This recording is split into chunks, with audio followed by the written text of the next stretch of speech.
Welcome to APG classes. आप सभी साथियों का एपीजी क्लासेज में स्वागत है।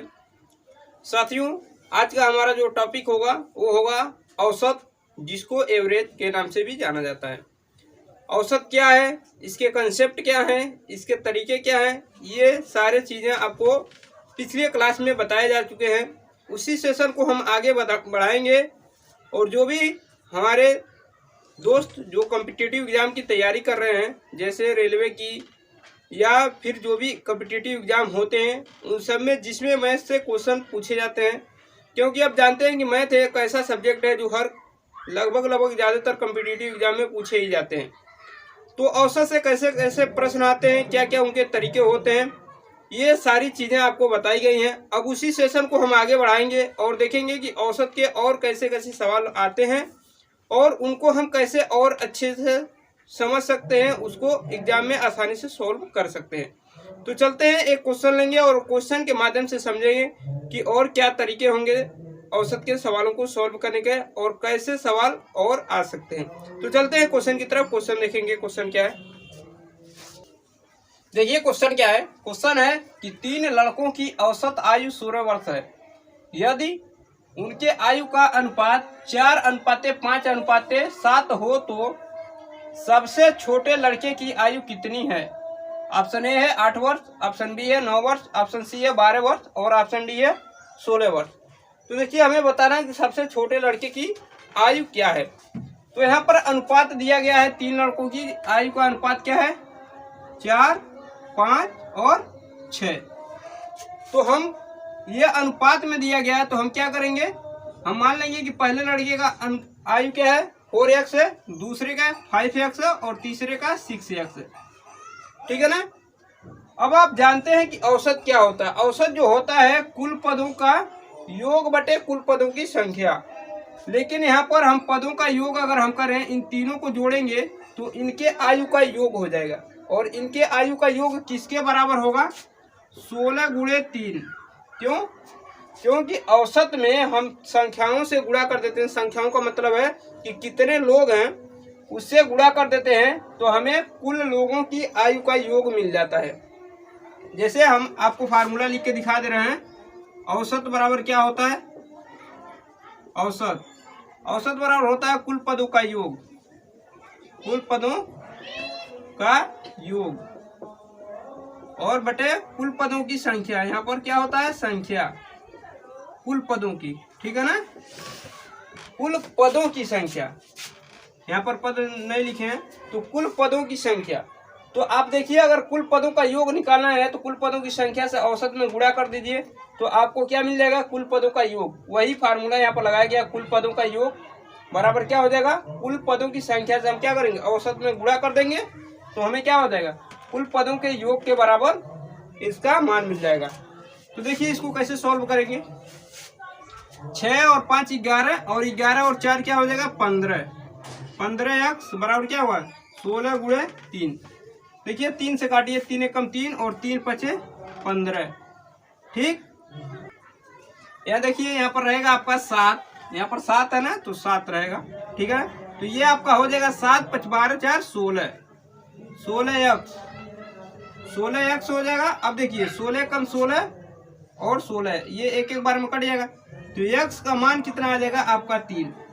लेकिन हमसे पूछा गया कि छोटे लड़के का आयु क्या है, तो यहाँ पर छोटे लड़के का आयु क्या होगा, 4x होगा। क्यों? क्योंकि सबसे छोटा आयु क्या है 4x, उससे बड़ा 5x, उससे बड़ा 7x। तो हमसे छोटे लड़के का आयु पूछा गया, तो छोटे लड़के का आयु क्या है, 4 इंटू x का मान कितना है 3, मल्टीप्लाई करेंगे क्या होगा 12 ईयर, यानी 12 वर्ष। तो सबसे छोटे लड़के का जो आयु होगा वो 12 वर्ष हो जाएगा, जो ऑप्शन सी आपका सही आंसर हो जाएगा। एक बार रिपीट कर दे रहे हैं।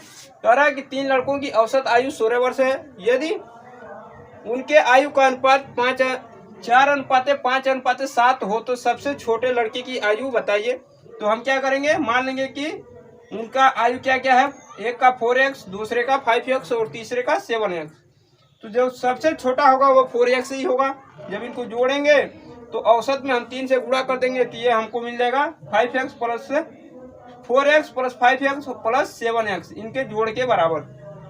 यानी 16x बराबर 16 गुणे 3, 16 16 कट जाएगा एक बार में, x का मान 3 आ जाएगा। हमसे सबसे छोटे लड़के का आयु पूछा गया है, यानी 4x का मान आपका आ जाएगा 12 वर्ष। ये आपका सही आंसर जो होगा वो ऑप्शन सी आपका सही आंसर हो जाएगा। अब और कैसे कैसे क्वेश्चन पूछे जाते हैं उनके तरफ भी चलते हैं। तो चलते हैं, एक और क्वेश्चन लेते हैं और क्वेश्चन के माध्यम से समझेंगे कि और क्या तरीके होंगे इन सवालों को सॉल्व करने का। तो चलते हैं क्वेश्चन की तरफ। देखिए क्वेश्चन क्या है। क्वेश्चन है कि किसी बल्लेबाज ने 12वीं पारी में 63 रन बनाए, जिससे उसके रनों की औसत में 2 रन की वृद्धि हो जाती है। 12वीं पारी के बाद उसके रनों का औसत कितना है? ऑप्शन ए है 41, ऑप्शन बी है 42, ऑप्शन सी है 34 और ऑप्शन डी है 35। ठीक है ना। तो हमें बताना है कि 12वीं पारी के बाद उसके रनों की औसत क्या होगी। अब देखिए पहले वो क्या करता है, 11 पारी तक खेलता है, लेकिन 12वीं पारी में क्या करता है, 63 रन बनाता है, जिससे क्या होता है कि उसके औसत रनों में 2-2 की वृद्धि हो जाती है। तो सबसे पहले हमें क्या करना पड़ेगा कि 12 पारी में कितने रनों की वृद्धि हो रही है उसको निकालना पड़ेगा।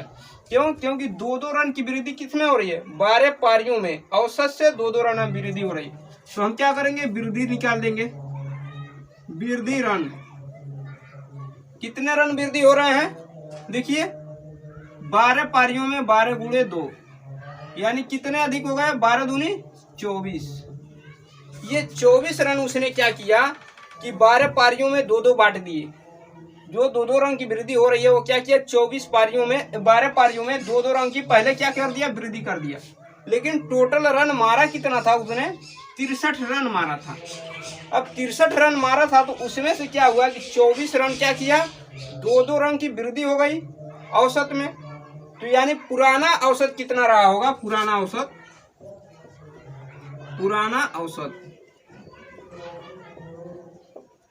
तो पुराना औसत क्या रहा होगा, 63 रन में से हम क्या करेंगे, जो वृद्धि हुई है रन 24 रन स्ट्रप जो अलग अलग लोगों को बांटा गया है, यानी अलग अलग पारियों में बांटा गया, उसको घटा देंगे तो हमें मिल जाएगा पुराना औसत 63 माइनस 24। तो देखिए 3 में से 4 जाएगा, 13 में से 4 जाएगा 9 आ जाएगा, और यहाँ पर बचेगा 5, 5 में से 2 जाएगा 3, यानी 39 जो था वो पुराना औसत था। लेकिन हमें पूछा गया है कि 12वीं पारी के बाद उसके रनों का औसत क्या होगा। तो ये तो हमको मिला है पुराना औसत, 12वीं पारी से पहले की औसत। अब 12वीं पारी के बाद औसत क्या होगा, नया औसत क्या होगा, नया औसत।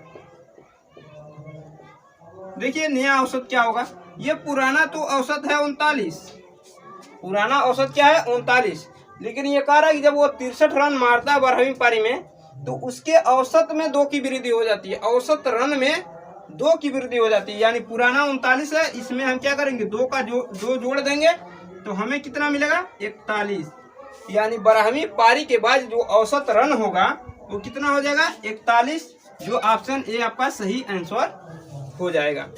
ठीक है ना। तो इस तरह से इस सवाल को देखिए कितनी आसानी से हमने इसको आपको सॉर्ट आउट करके दिखाया है। तो एक बार फिर रिपीट कर दे रहे हैं, कह रहा है कि 12वीं पारी में किसी बल्लेबाज ने 63 रन बनाए, जिसके वजह से उसके औसत रन में 2 की वृद्धि हो गई। तो हम क्या करेंगे, कितने वृद्धि हो रहा है, 12 पारी में 2-2 रन बढ़ रहे हैं तो 24 रन एक्स्ट्रा हो जा रहे हैं। तो पुराना औसत क्या होगा, टोटल 63 रन मारा, उसमें से क्या करेंगे, 24 रन घटा देंगे तो पुराना वाला औसत हमें मिल जाएगा 39 रन का। लेकिन कह रहा है कि नए पारी में जब 12वीं पारी में वो 63 रन मारता है तो नए औसत में 2 की वृद्धि हो जाती है। तो पुराने औसत में क्या करेंगे, 2 जोड़ेंगे तो नया औसत कितना मिल जाएगा, 41 मिल जाएगा, जो आपका ऑप्शन ये सही हो जाएगा। इसी पर एक क्वेश्चन और लेंगे, देखेंगे कि वह कैसा क्वेश्चन है और कैसे उसको भी हम सॉल्व कर सकते हैं। तो चलते हैं क्वेश्चन की तरफ और क्वेश्चन देखेंगे। देखिए क्वेश्चन क्या है। क्वेश्चन है कि 19वीं पारी में 98 रन बनाकर एक क्रिकेट खिलाड़ी की औसत रन में 4 रनों की वृद्धि हो गई। 19वीं पारी के बाद उसके औसत रन कितनी है। ऑप्शन ए है 22, ऑप्शन बी है 24, ऑप्शन सी है 26 और ऑप्शन डी है 28। तो हमें बताना है कि 19वीं पारी के बाद उसके औसत रन में औसत रन क्या है। तो देखिए इसको कैसे सॉल्व करेंगे। कह रहा है कि 19वीं पारी में 98 रन बनाता है, जिसके वजह से उसके औसत रन में 4 की वृद्धि हो जाती है। तो सबसे पहले हम वृद्धि रन निकालना है, वृद्धि रन। वृद्धि रण कितने होते हैं? 19 पारी में कितने का? 4 का, यानी 19वीं पारी में 4 का वृद्धि हो जाता है औसत में। तो कितनी वृद्धि हो जाएगी? 19 चौको 76। 76 रन वो क्या करता है? सबको बांटता है एक्स्ट्रा। तो पुराना औसत क्या होगा? तो वृद्धि रन हो जाएंगे 19 गुणे 4 76। तो पुराना औसत क्या होगा? पुराना औसत क्या होगा? देखिए ये तो 76 रन, हमने क्या किया? वृद्धि कर दिया 19 पारियों में, यानी 4 सबको दे दिया। लेकिन मारे कितने से? टोटल 98 रन मारे थे, यानी 98 रन बनाया था। तो 98 में से जो वृद्धि हो रहे हैं उसको माइनस कर देंगे तो हमें क्या मिलेगा? पुराना औसत मिलेगा। तो पुराना औसत क्या होगा? देखिए 8 में से 6 जाएगा 2 और 9 में से 7 जाएगा 2, यानी 22 जो होगा वो पुराना औसत होगा। तो नया औसत क्या हो जाएगा? नया औसत, तो ये नया औसत क्या होगा? 22 तो पुराना है, लेकिन नया औसत में कितने की वृद्धि हो रही है? नया औसत जो पुराना औसत है उसमें 4 की वृद्धि हो रही है जब 98 रन 19वीं पारी में मारा जाता है। तो पुराना औसत 22 है, इसमें हम क्या करेंगे? 4 जोड़ देंगे तो 26 जो होगा वो नया औसत हो जाएगा, जो ऑप्शन सी आपका सही आंसर हो जाएगा। तो ये आशा है कि आपको क्लियर हो गया होगा। ये दोनों सवाल एक दूसरे के एकदम समीप हैं, यानी एक ही तरह के दोनों सवाल हैं। बस थोड़ा सा इसमें करना क्या है, हम लोगों को थोड़ा से अच्छे से प्रैक्टिस करना है।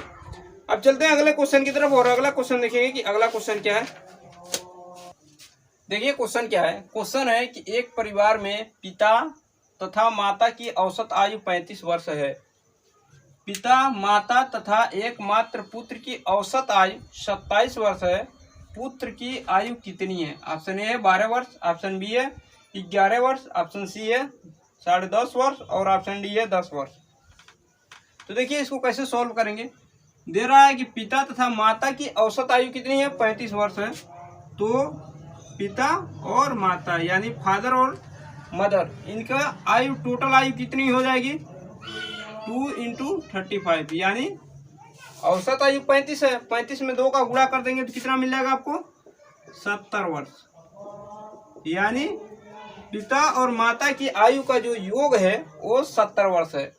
अब क्या होता है कि पिता, माता तथा एक पुत्र की औसत आयु 27 वर्ष है, यानी फादर, मदर और सन, इन तीनों का औसत आयु कितना है? 27, यानी 3 × 27।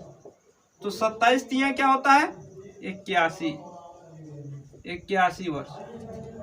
यानी पिता और माता की आयु का जो योग है वो 70 वर्ष है। पिता, माता और पुत्र की आयु का योग क्या है? 81 वर्ष है। अब देखिए हमसे पूछा गया कि पुत्र की आयु कितनी है। तो देखिए पुत्र की आयु अगर हमको बताना है तो देखिए पिता और माता इनकी आयु का योग कितना है? 70 है। तो हम यहाँ क्या करेंगे? 70 लिखेंगे और ये पुत्र है बराबर ये 81। हम यहाँ से यस का मान निकालेंगे तो ये 70 आके इधर माइनस हो जाएगा। 81 - 70 आपको मिलेगा क्या? 11।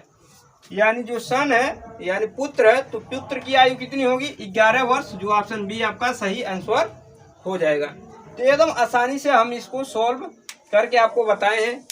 उम्मीद है कि आपको ये चीजें समझ में आई होंगी।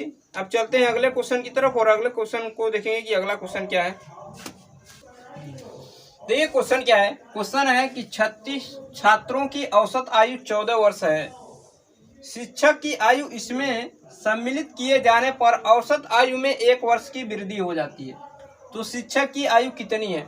ऑप्शन ए है 36 वर्ष, ऑप्शन बी है 51 वर्ष, ऑप्शन सी है 31 वर्ष और ऑप्शन डी है 35 वर्ष। तो देखिए इसको कैसे सोल्व करेंगे। यहाँ कह रहा है कि 36 छात्रों की औसत आयु 14 वर्ष है।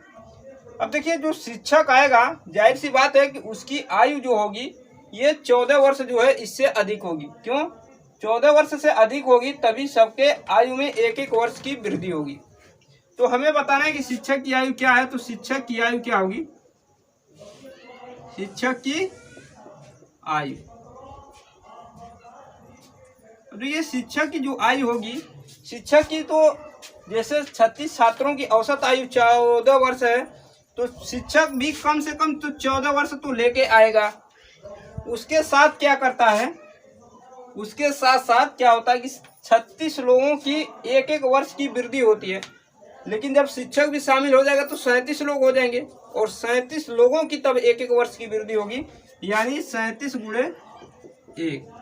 अब इसको जोड़ देंगे तो 14 प्लस ये 37, और जोड़ेंगे तो 7 4 11 को 1 3 और 1 4 1 हासिल 5, यानी शिक्षक की जो आयु होगी वो 51 वर्ष होगी, जो ऑप्शन बी आपका सही आंसर हो जाएगा। एक बार रिपीट कर दे रहे हैं कि कह रहा है कि 36 छात्रों की औसत आयु 14 वर्ष है।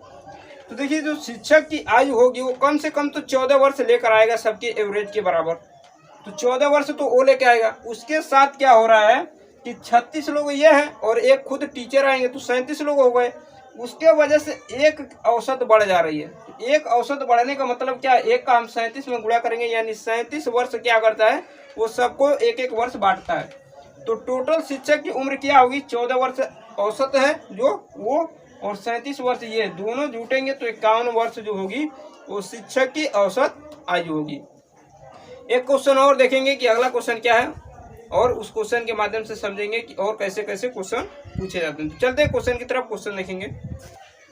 देखिए क्वेश्चन क्या है। क्वेश्चन है कि 3 संख्याओं का औसत 28 है। यदि पहली संख्या दूसरी संख्या की आधी है तो तथा तीसरी संख्या दूसरी संख्या की दुगुनी है तो तीसरी संख्या ज्ञात कीजिए। ऑप्शन ए है 48, ऑप्शन बी है 36, ऑप्शन सी है 24 और ऑप्शन डी है 18। तो देखिए इसको कैसे सॉल्व करेंगे। मान लेते हैं दूसरी संख्या क्या हो जाएगी, 2x हो जाएगी। तो पहली संख्या क्या है, दूसरी की आधी है, तो दूसरी की आधी होने का मतलब क्या है, x हो जाएगी। फिर आगे कह रहा है कि तीसरी संख्या जो है वो दूसरी संख्या की दोगुनी है, तो तीसरी अगर इसकी दोगुनी हो जाएगी तो कितनी हो जाएगी, 4x हो जाएगी। ठीक है ना। अब अगर हम इन सबका सम करें, सबको जोड़ें, तो इनका मान किसके बराबर आएगा, 3 गुणे 28 के। क्यों, क्योंकि कुल पदों का योग जो होता है वो संख्या के जो संख्या दिए होते हैं, 3 लोग 4 लोग जो भी होते हैं, उसका औसत के साथ गुणा करते हैं तो उनके योग के बराबर हो जाता है। अब देखिए 4x 2x और 1x, 4 2 6 1 7, 7x, इसका मान कितना, 3 गुणे 28, 7 एकम 7, 7 चौको 28, यानी x का मान कितना आएगा, 3 चौको 12। लेकिन आपसे पूछा गया है कि तीसरी संख्या ज्ञात कीजिए। तो तीसरी संख्या क्या है, 4x है, तो 4x का मान बताना है हमें। तो 4 गुणे 12 आपको मिलेगा क्या, 48, यानी तीसरी संख्या जो होगी वो 48 हो जाएगी, जो ऑप्शन ए आपका सही आंसर हो जाएगा। ठीक है ना। तो आशा है कि आपको ये चीजें समझ में आई होंगी। अब चलते हैं अगले क्वेश्चन की तरफ, और अगला क्वेश्चन देखेंगे कि अगला क्वेश्चन क्या है। चलते हैं क्वेश्चन की तरफ। देखिए क्वेश्चन क्या है। क्वेश्चन है कि 50 संख्याओं का औसत 36 ज्ञात किया गया। बाद में ये पता चला कि संख्या 48 के स्थान पर 23 ले ली गई। शुद्ध संख्या क्या है, ऑप्शन ए है, शुद्ध औसत क्या है, ऑप्शन ए है 35.2, ऑप्शन बी है 36.1, ऑप्शन सी है 36.5 और ऑप्शन डी है 39.1। तो हमें बताना है कि शुद्ध औसत क्या होगा। अब देखिए 48 लिखना था लेकिन 23 लिखा गया, तो कितना कम लिखा गया, तो 48 माइनस 23, तो क्या होगा, 8 में से 3 घटेगा, क्या आएगा 5, और 4 में से 2 घटेगा तो 2, यानी 25 कम लिया गया। लेना चाहिए था 48 लेकिन लिया 23, यानी 25 कम लिया। अब 25 कम लिया तो हम क्या करेंगे, इस 25 को 50 लोगों में बांटेंगे। 25 को 50 लोगों में बांटेंगे तो कितनी की वृद्धि हो जाएगी, वृद्धि कितनी की होगी, 25/50, टोटल है 25, बांटना है 50 लोगों में, तो वृद्धि कितनी हो जाएगी, 0.5 की। ठीक है ना, 0.5 की वृद्धि हो जाएगी। लेकिन हमसे पूछा गया कि शुद्ध औसत क्या है, तो शुद्ध औसत क्या होगा, शुद्ध औसत क्या होगा। देखिए 36 है औसत, लेकिन उसमें 25 कम लिया गया था, तो इसलिए 25 जब जोड़ेंगे तो 0.5 की वृद्धि हो जाएगी। तो शुद्ध औसत क्या होगी, तो शुद्ध औसत हो जाएगी 36 प्लस 0.5। आप इसको जोड़ेंगे तो 36.5, यानी 36.5 जो होगी वो शुद्ध औसत होगी, जो ऑप्शन सी आपका सही आंसर हो जाएगा। ठीक है ना। तो उम्मीद है कि ये चीज़ें आपको समझ में आ गई होंगी। वीडियो को यहीं पे समाप्त करते हैं। वीडियो कैसा लगा कमेंट बॉक्स में जरूर बताइएगा, और जो लोग चैनल पे नए हों चैनल को सब्सक्राइब करें, लाइक करें तथा ज़्यादा से ज़्यादा अपने दोस्तों के पास शेयर करें। अपनी तैयारी को मजबूत बनाने के लिए हमारे इस एपीजी क्लासेस से जरूर जुड़ें। मिलते हैं नेक्स्ट वीडियो में, तब तक के लिए अपना ख्याल रखिए। धन्यवाद।